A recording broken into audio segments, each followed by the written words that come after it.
പറഞ്ഞു വിട്ടിട്ട് ഞാൻ അവിടുന്ന് നേരെ ഇങ്ങോട്ട് പോരുന്നു, നാട്ടിലേക്ക് പോരുന്നു. കാരണം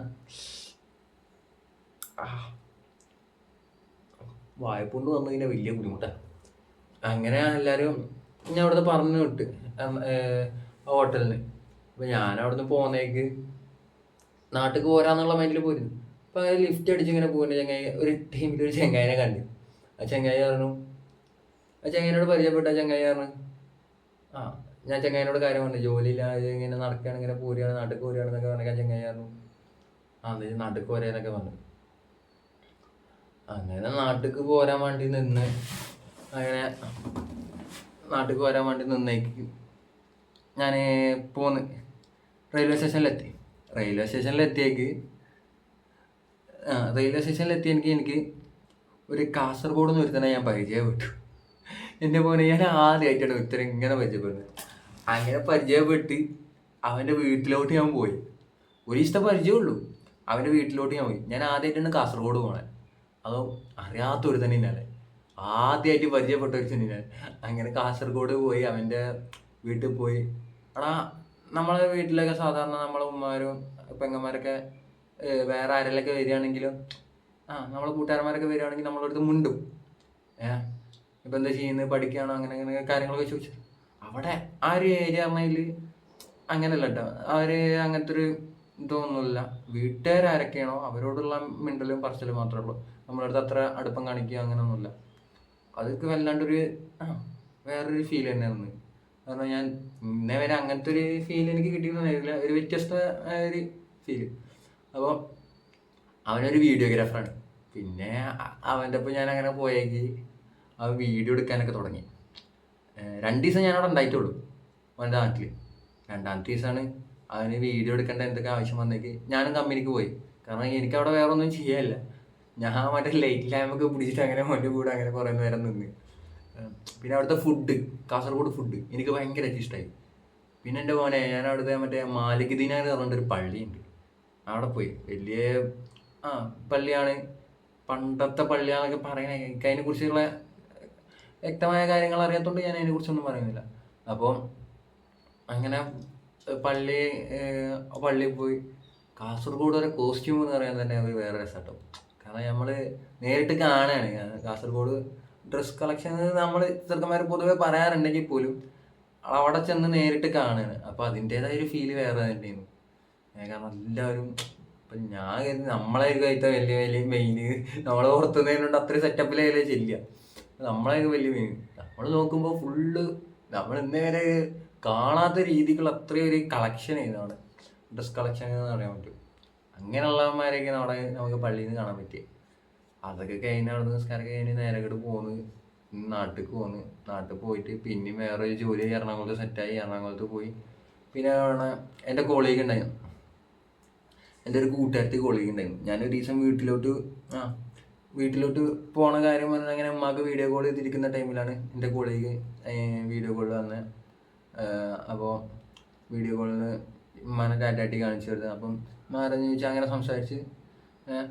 അപ്പോൾ ഞാൻ പിന്നീട് നാട്ടിൽ പോണ ടൈമിൽ എൻ്റെ കൂടെ നാട്ടിലോട്ട് ഉണ്ടാവും എന്ന് പറഞ്ഞ്.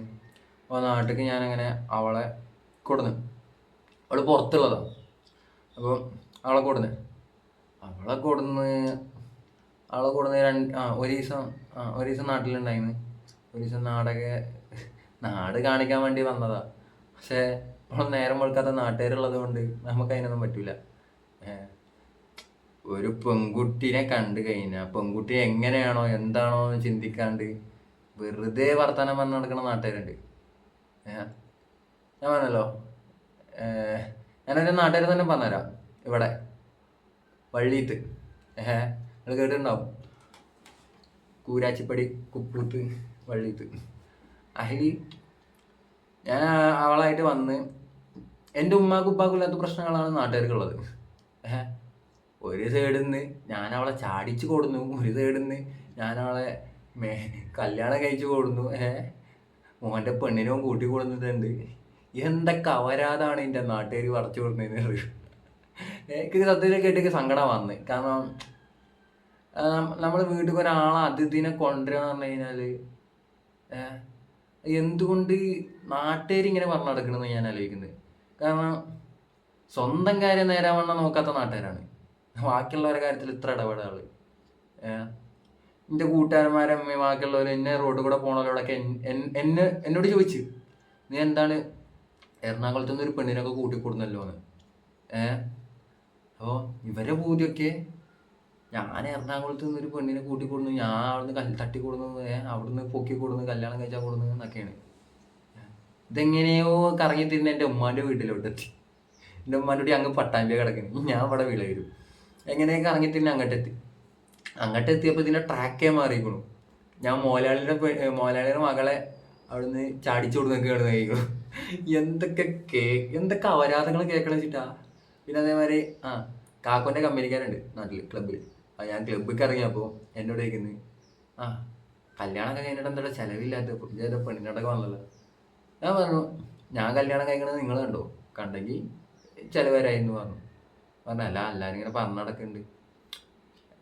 ഒരൊറ്റ കാര്യം നാട്ടുകാരോടും ഈ വീഡിയോ കാണുന്നവരോടും പറയുള്ളൂ, എടാ നമ്മൾ ആദ്യം ശരിയാണോ നോക്ക്. നീ ചെയ്യുന്ന കാര്യത്തിൽ നീ ശരിയാണോ നോക്കി, എന്നിട്ട് ഇജ്ജ് ബാക്കിയുള്ളവരുടെ കാര്യത്തിൽ അഭിപ്രായം പറയാൻ പോകും. എന്തിനല്ലെങ്കിൽ ബാക്കിയുള്ളവരുടെ കാര്യത്തിൽ അഭിപ്രായം പറയാൻ പോകുന്നത്? നീ ഒന്ന് ആലോചിച്ച് നോക്ക്. ആദ്യം നീ നന്നാവും, ബാക്കിയുള്ളവരെ പിന്നെ നന്നാക്ക്. എനിക്ക് അത്രേ പറയാനുള്ളൂ എല്ലാവരോടും. കാരണം ഇതിൻ്റെ പേരിൽ ഞാൻ ഒരുപാട് അനുഭവിച്ചിട്ടുണ്ട്. എനിക്ക് മനസ്സിലാവുള്ള ആ കാര്യം എത്രത്തോളം ഉണ്ടായിരുന്നു എന്ന്. കാരണം ഈ കൂടെ നിൽക്കുന്നമാര് ഈ പറയുന്നമാര് ഒരു നായിൻ്റെ മക്കളും ഉണ്ടാവില്ല, എനിക്ക് നല്ല ഉറപ്പാണ് ആ കാര്യത്തിൽ. ഇത് എൻ്റെ കൂടെ എന്നെ പിക്ക് ചെയ്യാൻ വന്ന ഒരുത്തുണ്ടായിരുന്നു. ഞാൻ ആരാണ് എന്താണ് ആളുടെ പേരൊന്നും അത് പറയുന്നില്ല, മനസ്സിലാവും ഇത് കാണുമ്പോൾ. എന്നെ പിക്ക് ചെയ്യാൻ വന്ന ഒരുത്തുണ്ടായിരുന്നു, അവന് വരെ മോശപ്പേരായി കിട്ടി. പിന്നെ ഈ വീഡിയോ കോലായ്മ ഇരുന്ന് വർത്താനം പറയുന്ന തന്താരോടാണ് എനിക്ക് പറയാനുള്ളത്. നിങ്ങളെ കാര്യം നോക്കിയേ, ബാക്കിയുള്ളവരുടെ കാര്യം നോക്കി നടക്കരുത്. നിങ്ങൾക്ക് നാട്ടുകാരെ നന്നാക്കാനുള്ള പണി ആരും നിങ്ങളെ ഏൽപ്പിച്ചിട്ടില്ല. അവർ നന്നാവുക കേട്ടത് എന്തുവാണെങ്കിലും അവർ കാണിക്കട്ടെ. നിങ്ങളെ മേത്തേക്ക് കയറാൻ വരുന്നുണ്ടെങ്കിൽ മാത്രം തിരിച്ച് മാന്തിയാൽ മതി. അല്ലാണ്ട് വെറുതെ അങ്ങോട്ട് കയറി ചെന്ന് അവരുടെ അടുത്ത് കണകുണ പറയാൻ നിൽക്കരുത്. പിന്നെ ചില കൂട്ടുകാരന്മാരെ വാപ്പാരൊക്കെ തന്നെ ഉണ്ട് നമ്മളോട് ഇങ്ങനെ ഇമാതിരി വർത്തമാനം പറയുന്നത്. കാര്യത്തിൽ ഭയങ്കര സങ്കടമായതെന്ന് വെച്ച് കഴിഞ്ഞാൽ, എടാ എൻ്റെ വീട്ടുകാർക്കില്ലാത്ത പ്രശ്നമാണ് ഈ നാട്ടുകാർക്ക് കാണുന്നവർക്ക്. ഇവർക്ക് എന്തിൻ്റെ കടിയാണെന്ന് എനിക്ക് ഇന്നേ വരെയായിട്ട് മനസ്സിലായിട്ടില്ല. എടാ ഞാൻ എൻ്റെ വീട്ടിലോട്ട് ഒരാളെ കൊണ്ടുവരുന്നുണ്ടെങ്കിൽ അത് ഞാൻ ചോദിക്കേണ്ടത് എൻ്റെ വീട്ടുകാരാണ്. ഞാൻ ഇങ്ങനെ ഒരാളെ കൊണ്ടുവരുന്നുണ്ട്, വല്ല കുഴപ്പമുണ്ടോ? ഗസ്റ്റായിട്ട് ഒരാളെ കൊണ്ടുവരുന്നു.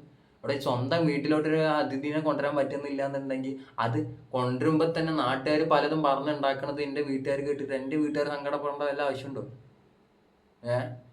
എനിക്ക് ചോദിക്കാനുള്ളത് ഇവിടെ ഉള്ള നാട്ടുകാരോടൊന്നും ഒരു കാര്യം, നിങ്ങൾക്ക് ബാക്കിയുള്ളവരെ കുറ്റം കണ്ടെത്തി അത് പറഞ്ഞു നടന്ന് അത് ചൊറിഞ്ഞും കണ്ട് നടന്ന് അത് ചോദിച്ച് നടക്കാനാണോ ഇൻട്രസ്റ്റ് ഉള്ള കാര്യം? ഈ വീഡിയോ ഇപ്പം ആരൊക്കെ കാണുന്നുണ്ടാവും എന്ന് എനിക്കറിയാൻ പാടില്ല. ഇതിപ്പോൾ എൻ്റെ പ്രായമുള്ളവർ കാണുന്നുണ്ടാവും, ചെറിയവർ കാണുന്നുണ്ടാവും, എൻ്റെ ഇക്കാക്കാൻ്റെ കമ്പനിക്കാർ കാണുന്നുണ്ടാവും, വാപ്പാൻ്റെ പ്രായക്കാരുള്ളവർ കാണുന്നുണ്ടാവും, എനിക്കറിയാൻ പാടില്ല. എന്നാൽ ആര് കണ്ടാലും എനിക്ക് ഒരൊറ്റ മറുപടി പറയാനുള്ളൂ, ഞാൻ എന്ത് ചെയ്യും അല്ലെങ്കിൽ ഞാൻ എന്ത് പ്രവർത്തിക്കുന്നു അത് ഞാനായിട്ടുള്ള കാര്യങ്ങളാണ്. അതിൽ കയറി ഒരുത്തനും തലയിടേണ്ട ആവശ്യമില്ല. ഞാൻ എൻ്റെ വീട്ടുകാരെ എങ്ങനെ ജീവിക്കണം എന്ന് ഞാനും എൻ്റെ വീട്ടുകാർക്കും അറിയാം.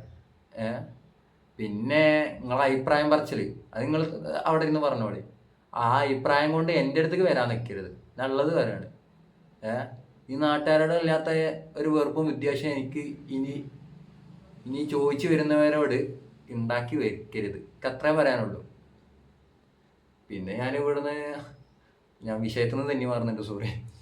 പിന്നെ ഞാനിവിടുന്ന് അങ്ങനെ എറണാകുളത്തിലോട്ട് പോയി. പിന്നെ ഒരു ചങ്ങായി ഞാൻ പറഞ്ഞല്ലോ ലിഫ്റ്റ് അടിച്ചപ്പോൾ ആൾ ജോലി ഓഫർ ചെയ്തിരുന്നു. പിന്നെ ആൾ പറഞ്ഞ ജോലിയിലോട്ട് കയറി, അതും കുറേ കാലം നിന്നു. ഇന്നലെ പെരുന്നാളൊക്കെ ഇന്നലെ മിന്നാന്ന് പെരുന്നാളൊക്കെ ആണല്ലോ. പെരുന്നാളൊക്കെ കഴിഞ്ഞ് ഞാനങ്ങനെ ഇന്ന് ഞാൻ പെരുന്നാൾക്ക് ട്രിപ്പ് പോയി എനിക്ക് ഭയങ്കര സങ്കടമായി. കാരണം ഇതെല്ലാം കൂട്ടുകാരന്മാരുണ്ട്, എനിക്ക് ഇഷ്ടമുള്ള 2-3 ആൾക്കാരുണ്ട്. അപ്പോൾ അവർ വേറൊരു കാറിലായിരുന്നു, ഞാൻ വേറൊരു കാറിലും. ഞാൻ ഇരിക്കുന്ന കാറിലുള്ളമാർ പെട്ടെന്ന് എത്താന്നുള്ളൊരു മൈൻഡിൽ സ്പീഡിൽ പോരും. എനിക്ക് വെച്ചാൽ ലോഡായിട്ടിൽ എറണാകുളത്ത് നല്ല പണി ഉണ്ടായിരുന്നു, മല്ലിക്കെട്ട് പണിയുണ്ട് ഉള്ളത് പറയാമല്ലോ. മല്ലിക്കെട്ട് പണിയുണ്ട്. ഈ ലോഡലിലൊക്കെ കഴിഞ്ഞ് നടുവേനല്ല വേനുണ്ട്. ഞാൻ നടു നിവർത്തി ഇരിക്കാൻ വയ്ക്കാത്തതുകൊണ്ട് ഞാൻ അമ്മമാരോട് ചോദിച്ചു. അമ്മമാരോട് ചോദിച്ചിട്ട് അവരെ കണ്ണും മോറും മാറുന്നുണ്ടെങ്കിൽ പിന്നെ ഞാൻ ചോദിക്കാനും നിന്നില്ല. നടു വേനൽക്കഴിച്ചിട്ട് കരുതി അങ്ങനെ കടന്നു അവിടെ കാറിൽ. ഇവര് സ്പീഡിൽ പോരും. എനിക്ക് ആ ട്രിപ്പ് സത്യം പറഞ്ഞു കഴിഞ്ഞാൽ ഭയങ്കര ബാഡായി. അതുകൊണ്ട് തന്നെ ഞാൻ ഇന്ന് അവന്മാരെല്ലാവരും കൂടി വണ്ടർലേ പോകുന്നുണ്ട്. അപ്പോൾ വണ്ടർലേ പോകുന്നതുകൊണ്ട് ഞാൻ അവരെ പിന്നാലെ ഞാനും പോകാമെന്ന് കരുതി. കാരണം ഞാൻ ഇന്നേ വരെയായിട്ട് വണ്ടർലൊന്നും കണ്ടിട്ടില്ല. പിന്നെ നാട്ടിലത്തെ ചെറുക്കന്മാരെ പിന്നാലെ എപ്പോഴും ടൈം സ്പെൻഡ് ചെയ്യാൻ കിട്ടാറില്ല എനിക്ക്. ഓരോ കാരണങ്ങളായിട്ട് ചിലട്ട് പണി അങ്ങനെയൊക്കെ ഓരോ തിരക്ക് കാരണം അങ്ങനെ പോണതാ. ഇക്കുറി ഞാൻ എന്തായാലും വണ്ടർലേ പോവും. ഇത് കഴിഞ്ഞിട്ട് വേണം എൻ്റെ ട്രിപ്പ് അതിനുള്ള പോക്ക് പോകാൻ. ഇൻഷാ അള്ളാ. ഇപ്പം എന്നെ കളിയാക്കിയവരോട് എന്നെ സപ്പോർട്ട് ചെയ്യുന്നവരോട് എനിക്ക് ഒന്നേ പറയാനുള്ളൂ, നിങ്ങൾ ചെയ്തുകൊണ്ടിരിക്കുന്ന പണി നിങ്ങൾ ചെയ്തുകൊണ്ടിരിക്കും. അല്ലാണ്ട് പുതിയതായിട്ട് നിങ്ങളൊന്നും ചെയ്യണം. നിങ്ങളിപ്പോൾ എങ്ങനെയാണോ എന്നെ ഉൾക്കൊള്ളുന്നത് അങ്ങനെ തന്നെ ഉൾക്കൊണ്ടാൽ മതി. ആരോടും ഞാനൊന്നും പറയുന്നില്ല. കാരണം നിങ്ങളോട് ആരോടും പറഞ്ഞിട്ട് എനിക്ക് യാതൊരു കാര്യമില്ല. കാരണം നിങ്ങൾ ഓരോന്ന് ചെയ്തിട്ട് എനിക്കൊരു ഗുണമില്ല ഒരിക്കലും. എനിക്കുള്ളത് അല്ലെങ്കിൽ എൻ്റെ സങ്കടങ്ങൾ എൻ്റെ സന്തോഷങ്ങൾ അത് എൻ്റേത് മാത്രമാണ്. അത് ഞാൻ മാത്രമേ അനുഭവിക്കുന്നുള്ളൂ. പിന്നെ എനിക്ക് പറയാനുള്ളത് നാട്ടുകാരോടാണ്. ഞാനുള്ളതൊരു കാര്യം പറയാം, എൻ്റെ പ്രായമുള്ളവന്മാർ എപ്പോഴും ഇത് കേട്ടിരിക്കണം എന്നില്ല നിങ്ങൾ പറയണത്. ചിലപ്പോൾ കൂട്ടുകാരൻ്റെ വാപ്പായിരിക്കും, ആരുടെ വാപ്പയാണെങ്കിൽ പോലും ഇല്ലാത്ത കാര്യം ഒരാളെ മുഖത്ത് നോക്കി കള്ളം പറയാൻ നിൽക്കരുത്. നിങ്ങൾ കണ്ട കാര്യം പറഞ്ഞോ, കുഴപ്പമില്ല.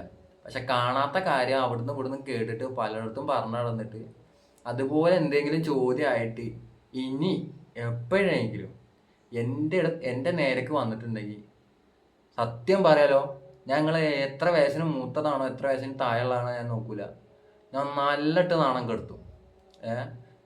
ഞാൻ എന്തെങ്കിലും ചെയ്യുന്നുണ്ട് അല്ലെങ്കിൽ ഞാനായിട്ട് എന്തെങ്കിലും കാര്യമായിട്ടുള്ള എന്തെങ്കിലും നിങ്ങൾ കണ്ടിട്ടുണ്ടെങ്കിൽ ഓക്കെ പറഞ്ഞു നടന്നോ.